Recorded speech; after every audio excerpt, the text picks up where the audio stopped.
Ganesh ji free कब रहते हैं? तो हमने कहा अब ये तुम्हारे ऊपर, हमको तो मालूम भी नहीं, हम तो अपॉइंटमेंट लिए भी नहीं उनसे, तो तुम्हें ज्यादा स्मरण हो।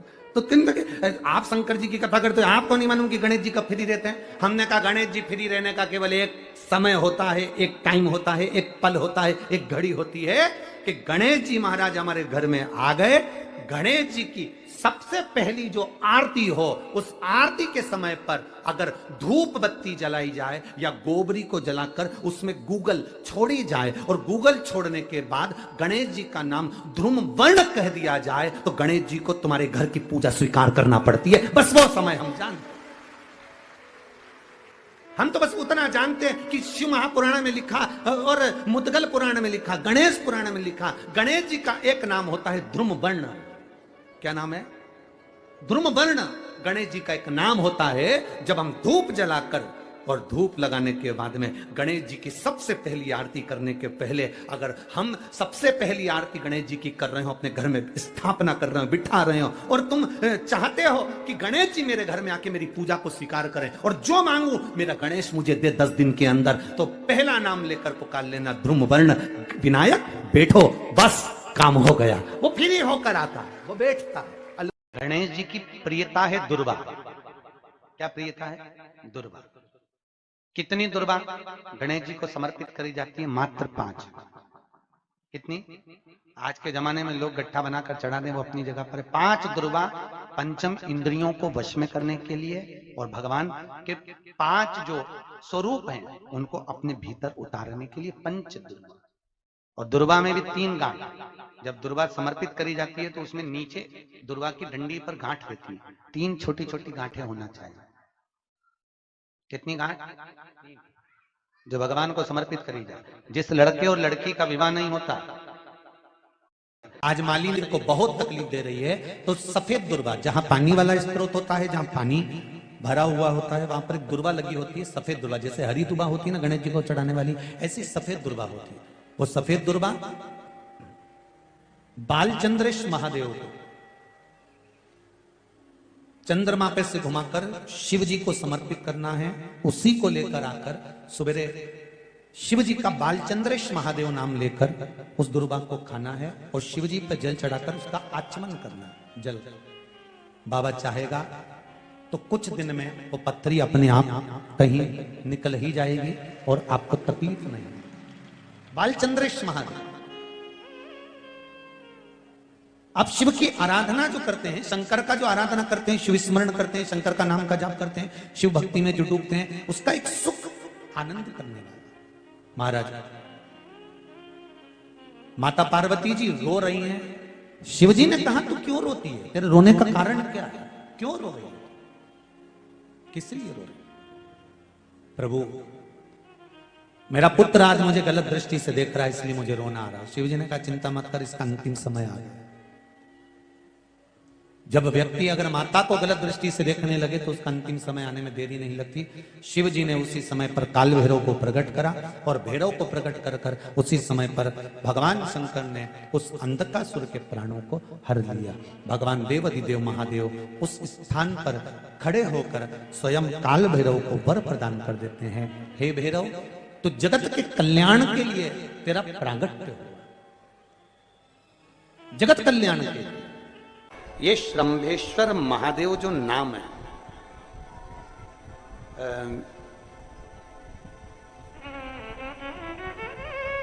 भगवान शंकर ने सारे 33 कोटि देवताओं को अपने अंदर समाहित कर कर ये रूप रखा था श्रंभ पक्षी। 33 कोटि देवता। मान लो आपके ग्रह अनुकूल नहीं चल रहे हो, कोई कहे कि मंगल बेकार है, कोई कहे शनि बेकार है, कोई कहे रवि बेकार है, कोई कहे बुध बेकार है, कोई कहे गुरु बेकार है, कोई कहे शनि बेकार, कोई कहे ये बेकार, कोई कहे तुम्हारा ग्रह बेकार चल रहा है, तुम्हारी किस्मत बेकार चल रही है, तुम्हारा भाग्य बेकार चल रहा है। तो पहले तो जो तुमसे कह दे कि तेरा भाग्य बेकार चल रहा है, उसके चरण छू के उसको प्रणाम करके वापिस से जाओ। क्यों? जिसने पृथ्वी पर जन्म दिया, जिसने नेत्र दिए, मुख दिया, हाथ दिए, पांव दिए, पूरा शरीर दिया, सारी इंद्रियां दी, रहने को घर दिया, खाने को अन्न दिया, अगर कोई तुमसे कहे कि तेरा भाग्य बेकार चल रहा है तो पहले तो उसको प्रणाम कर कर वापिस आ जाओ। एक शब्द में मत सुनो, वापिस आ जाओ। क्योंकि दुनिया में आप सबसे ज्यादा भाग्यशाली हो जो भगवान ने आपको पृथ्वी पर पैदा करा। कुत्ता बना के पैदा नहीं करा, जानवर बनाकर पैदा नहीं करा, झिंगुर और कीट पतंगा बनाकर पैदा नहीं करा, सड़ते हुए कुत्ते के शरीर में इल्ली पड़ जाती है वो बनाकर पैदा नहीं करा, कीड़ा चूहा बनाकर पैदा नहीं करा। मेरे भगवान ने तुम्हें मनुष्य बनाकर पैदा करा है।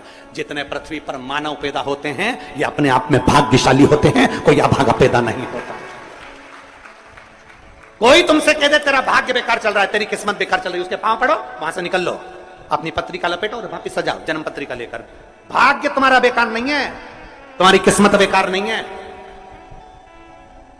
भाग्य उसका बेकार है जो तुमको कह रहा है कि तुम भाग्यशाली नहीं हो, तुम किस्मत वाले नहीं।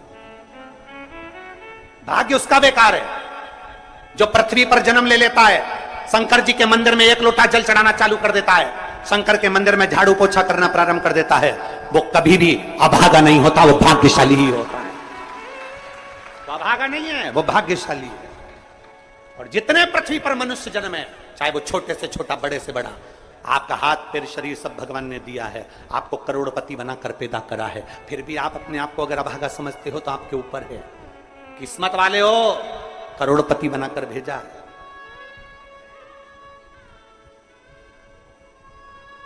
कुत्ता 1000, 10,000, 20,000, 25,000, 50,000 में बिकता है।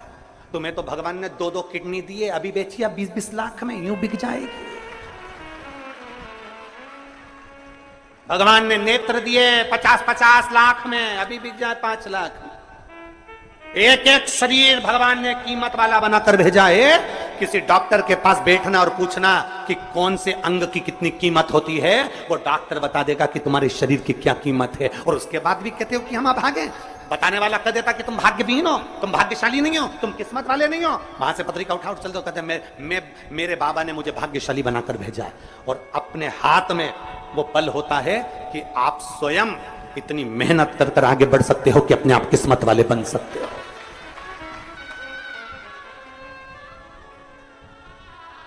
अपने आप। और हम तो बाबा चलते हैं। आप स्वयं भाग्यशाली हैं, आप स्वयं किस्मत वाले हैं।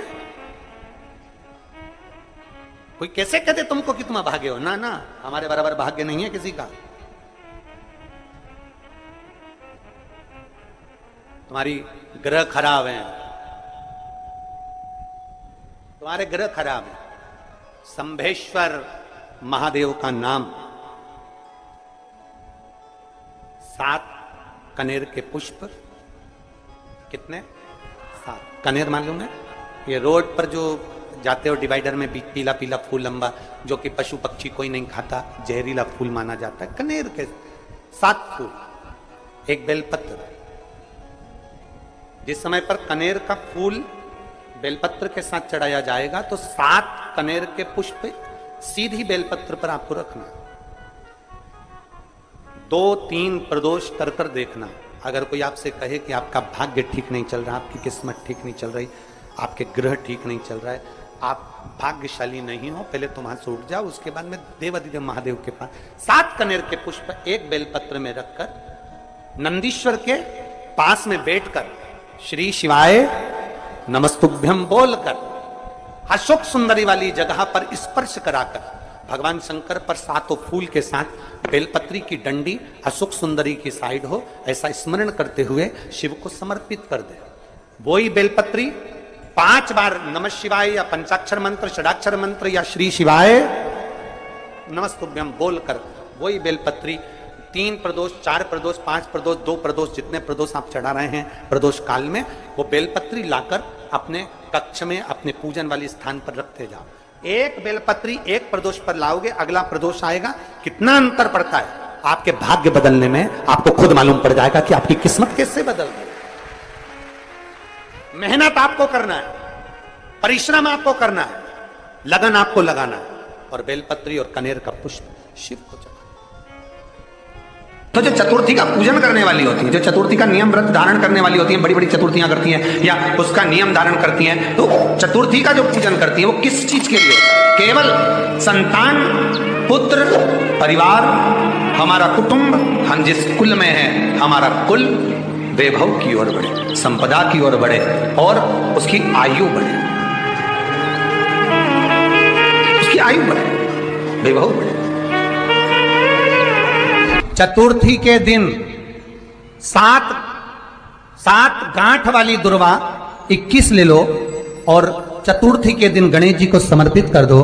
पंचमी तिथि को उस दुर्वा को उठाकर दूध में डाल दो और उस दुर्वा को दूध में डालकर उस दूध में उस दुर्वा को मल लो और जिसके सफेद चमड़ी पड़ गई हो, चर्म रोग हो गया हो, उस दूध को उस दुर्वा के साथ, दूध नहीं भी हो तो पंचमी के दिन दुर्वा का लेपन शरीर पर कर लें। आधे घंटे तक करने पर पंचमी को प्रदोष काल में स्नान कर लें। महाराज आपको चर्म रोग में आराम लग जाएगा, सफेद चमड़ी अपने असली रंग में आना प्रारंभ हो जाएगी। आज भी नियम है, जिसके घर में ज्यादा चूहे होते हैं ना, 5 लड्डू चतुर्थी के दिन सोबरी ऋषि के नाम लेकर घर में रख दो, जिंदगी में कभी चूहा नुकसान नहीं करेगा घर में। अमृत पीने वालों को क्या कहते हैं? देव। और विष पीने वालों को क्या कहते हैं? जम जम के बोलो जरा, महादेव। 33 कोटि देवता, सबसे ज्यादा बात किसकी मानते थे? जम के बोलो, महादेव की। एक सरल भाषा में समझना, पहली बार इस प्रसंग को लेकर आए। श्री राम शिव महापुराण की कथा यह कंजरी में चल रही है, पहली बार यह प्रसंग आया है तो ध्यान से सुनना जरा। अगर आपका कोई काम नहीं हो रहा है, बैंक का कोई काम नहीं हो रहा है, विद्युत विभाग का कोई काम नहीं हो रहा है, तुम्हारा नगर पालिका का कोई प्रशासन का कार्य नहीं हो रहा है, तो तुम क्या करते हो? फाइल तो लेकर जाते हो, साथ में उस प्रशासन का कोई परिचित व्यक्ति जिसकी सब मानते हो,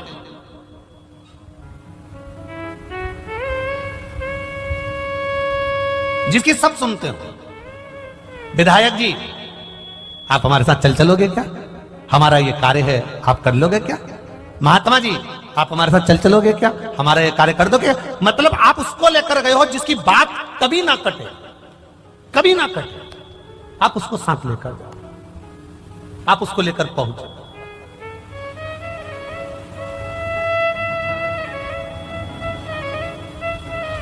बबीता बेन जिसका प्रश्न है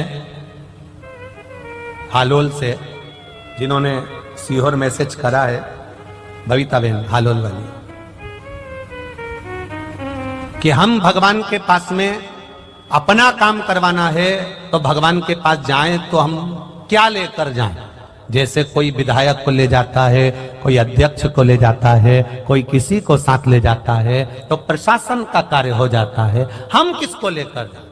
अरे भाई, हमारे सनातन धर्म में तो पहले से कहा गया है कि मंदिर जाओ तो श्रीफल लेकर जाओ।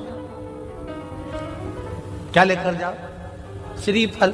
श्रीफल किसका प्रतीक है? अरे बोलो तो जम के, श्रीफल किसका प्रतीक है? देव अधिदेव महादेव का। शंकर जी के भी 3 नेत्र हैं, तो श्रीफल में भी आज जाकर श्रीफल की जटा को निकाल कर देखना, उसमें 3 नेत्र मिलेंगे। शिव जी की भी जटा है तो श्रीफल की भी जटा है। शंकर भगवान को कहते हैं कर्पूर गौरम कर्णाव तारम। शंकर भगवान का बाहर का स्वरूप देखोगे तो कठोर मिलेगा, भीतर से मेरा महादेव सबके लिए अमृत देकर विष पीने वाला बैठता है, वो सबके लिए निर्मल है। इसलिए श्रीफल भी ऊपर से कठोर, अंदर से नर्म है। उसको कहते हैं महामृत्युंजय, रोग को हरने वाला। तो श्रीफल का पानी, नारियल का पानी भी रोग का हरण करता है, इसलिए उसको कर्पूर गौरम कहा जाता है। शिव के 3 नेत्र हैं, श्रीफल के 3 नेत्र हैं। शंकर की जटा है, श्रीफल की जटा है। क्यों हनुमान मंदिर में, क्यों राम मंदिर में, क्यों शिव मंदिर में, क्यों सारे देवी देवता के मंदिर में, संपूर्ण देवता के मंदिर में, विवाह में, शादी में, उद्यापन में, मंडप में, आदि कादि, जन्म से लेकर मरता है, मुर्दे को भी लेकर जाते हैं तो शमशान में भी श्रीफल जाता है। उसका कारण केवल इतना सा है क्योंकि वो शंकर है, तुम्हारे जन्म से लेकर मरे तक तुम्हारा पीछा नहीं छोड़ता है, तुम्हारे साथ रहे।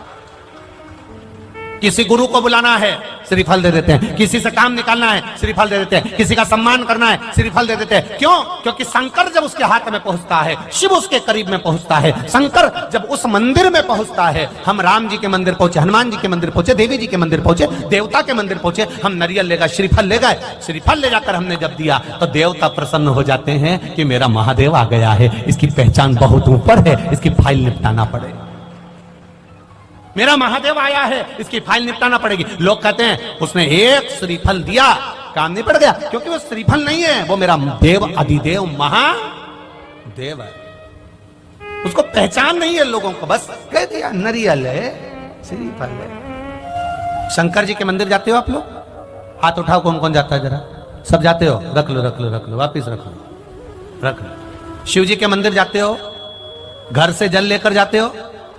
हाथ उठाओ, कौन कौन ले जाता है? सभी लोग ले जा रहे हो ना? हाँ, बहुत जरूरी है, घर से लेकर जाना। क्यों लेकर जाना? क्योंकि घर में 10 तरह के लोग रहते हैं, 10 तरह के विचार होते हैं, 10 तरह की बातें होती है, 10 तरह का क्रम होता है। जब हम घर से 1 लोटा जल देवाधिदेव महादेव को चढ़ाना प्रारंभ करते हैं, घर का जल, अपने घर का जल जब हम देवाधिदेव महादेव को चढ़ाना प्रारंभ करते हैं, भगवान शिव को देना प्रारंभ करते हैं, तब हमारे घर की बात हम भले महादेव को बताएं चाहे ना बताएं, पर परिंडे में से, हंडे में से, मटके में से 1 लोटा जल जब जाता है, हम नहीं बोलते महादेव को, पर महादेव उस जल को देखकर पहचान जाते हैं कि इसकी तकलीफ किया है। केवल जल देख। आप तो द्वारका के, आप तो गुजरात के निवासी हो, द्वारका जी भी आप ही के पास में है। सुदामा जी भगवान कृष्ण के यहां गए थे, क्या लेकर गए थे? जम के बोलो जरा। चावल।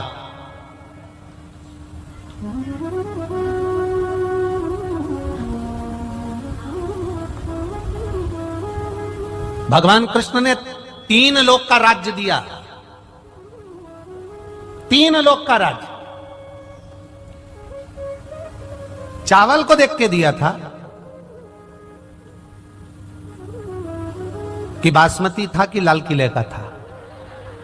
चावल देख के दिया था भगवान ने? नहीं, चावल नहीं।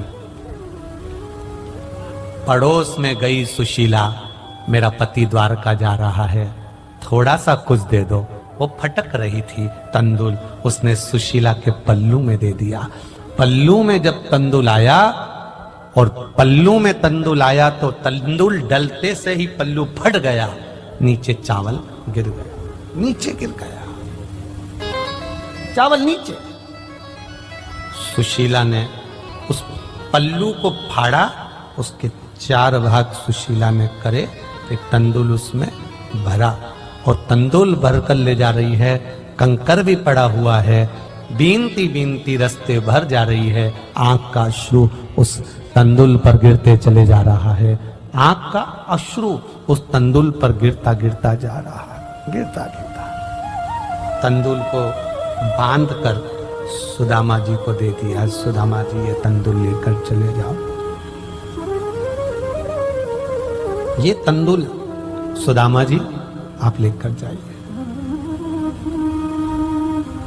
सुदामा जी ने तंदुल बाजू में दबाया, लेकर पहुंच गए।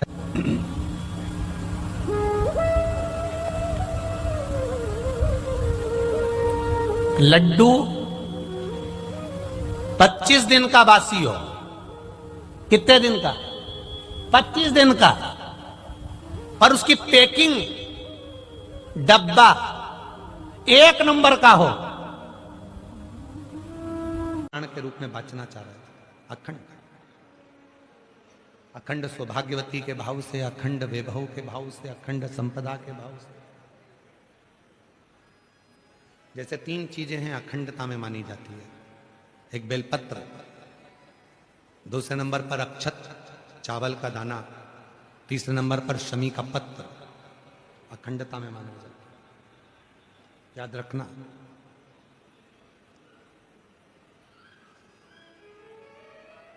एक बेलपत्र एक ऐसी है कि अगर भगवान शंकर के मंदिर में शिव जी पर शिवलिंग पर चढ़ाई जाती है, भले वो वहीं से उठाकर धोकर क्यों ना चढ़ाई गई, तुम एक हफ्ते तक भी अगर मंदिर नहीं आए हो और अगर एक बेलपत्र तुमने, मान लो आज तुमने एक बेलपत्र चढ़ा दी और घर गए, या रात को या दूसरे दिन तुम रजो धर्म से हो गए, रजस्वला हो गए, मंदिर नहीं जा सकती 5 दिन 6 दिन 7 दिन, या कहीं जाना पड़ गया, तो क्या कहते हैं कि हमारा जल चढ़ाने का नियम टूट गया। कोई कहता है मेरा ये पूजन खंडित हो गया। नहीं, शिव महापुराण बड़ी सुंदर बात कहती है, एक बेलपत्र, एक शमी पत्र और एक चावल का दाना, ये 3 ऐसे हैं जिनको अखंड माना है। यदि आप रोज शिव जी के मंदिर में आप जल चढ़ाने का नियम रखा है और आपको मालूम पड़ा कि मेरा रजो धर्म इस तारीख को आने वाला रहता है, तो 2-3 दिन पहले से या तो शमी पत्र या चावल का एक दाना या बेलपत्र शिव को चढ़ाना प्रारंभ कर दिया करो। तो आप यदि 15 दिन भी मंदिर नहीं गए हो तो भी आपका जल अखंड निरंतर स्वीकृत किया जाता है, अखंड माना। भले तुमने 10 दिन 15 दिन उस जल को नहीं चढ़ाया, तुम 5 दिन 7 दिन नहीं जा सकी, मंदिर नहीं पहुंची, तुम मंदिर तक नहीं जा पाए, तुम कोई कार्य में लग गए, तुम नहीं पहुंचे, पर उस जल को अखंड काम में, अखंड। क्यों? एक बात आप लोगों ने, पशुपति व्रत किसने करा? हाथ उठाओ जरा, किन किन ने करा? सारे पंडाल वाले। हाँ ठीक है, रखिए। पशुपति व्रत में एक बात कही जाती है, 3 चीजें हैं। एक है पाशुपत्य अस्त्र, दूसरे नंबर पर है पाशुपत्य योग, और तीसरे नंबर पर है पशुपति व्रत। 3 चीज। इसमें जो पशुपति व्रत होता है, इस व्रत में कथा में कहा जाता है कि आप लोग जब व्रत करो और 2 व्रत हो गए, या आपको बीच में कहीं जाना पड़ गया, या रजो धर्म आ गया, या कोई काम आ गया, आप शादी में चले गए, फंक्शन में चले गए, बीच में आपका जो 2-3 व्रत छूट गए, उसके बाद वापिस व्रत करोगे, तो कई लोग कहते हैं हमारा खंडित हो गया। नहीं नहीं, खंडित नहीं हुआ। पशुपति व्रत 5 व्रत होते हैं। बीच में अगर तुम कहीं चले भी गए, कोई फंक्शन में चले गए, बाहर चले गए, देश विदेश चले गए, कोई रजो धर्म में चले गए, तो आप उस व्रत को नहीं करते हो। पर वो व्रत भले तुमने नहीं करा, पर इसके पहले तुमने जो शंकर जी की पूजन करी थी, इसके पहले तुमने जो पशुपति व्रत करा था, पिछले सोमवार को जो तुमने पशुपति व्रत करा उसमें जो बेलपत्री चढ़ाई, पिछले सोमवार को तुमने पशुपति व्रत करा उसमें जो चावल का दाना चढ़ाया, पिछले सोमवार को जो तुमने पशुपति व्रत करा उसमें भूल से भी तुमने अगर शमी पत्र या चावल का दाना या बेलपत्र कभी चढ़ाया है, तो वो व्रत तुम्हारे चाहे 15 सोमवार छूट गए, 5 सोमवार छूट गए, 3 सोमवार छूट गए, 4 सोमवार छूट गए, पर वो व्रत तुम्हारा अखंड कहलाता है। भले तुम उसको करो चाहे मत करो। फिर वापिस आते हो, वापिस आने के बाद फिर व्रत करते हो। अब तुम्हारा 3रे नंबर का व्रत है, फिर चालू हो जाता है। 4थे नंबर का व्रत फिर हो जाता है, फिर कहीं जाना पड़ गया, फिर एक व्रत रह गया, फिर वो मान्य होगा। तो वो खंडित नहीं होता, खंडित नहीं।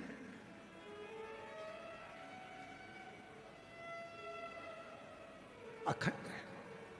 और कितनी सुंदर बात कही, तुम्हारे घर में कोई लक्ष्मी जी की मूर्ति है, गणेश जी की मूर्ति है, ठाकुर जी की मूर्ति है, विष्णु जी की मूर्ति है, देवी देवता की मूर्ति है, खंडित हो गई है, तो किसी ने कह दिया कि ये खंडित हो गई घर की मूर्ति, इसको तुम विसर्जन कर दो। ना ना, किसी का एक्सीडेंट हो जाता है, हाथ टूट जाता है, तो घर के बेटे को बदल दोगे क्या? घर की जो मूर्ति होती है वह छोटी होती है, छोटी होती है। तो शिव पुराण क्या कहती है, उस मूर्ति के आसपास में कहीं पर भी एक चावल का दाना या एक बेलपत्र या शमी पत्र उसके आसपास में कहीं पर भी रख दो, वो मूर्ति खंडित नहीं, अखंड कहलाती है। वो खंडितता से बचा, उसमें खंडितता नहीं है।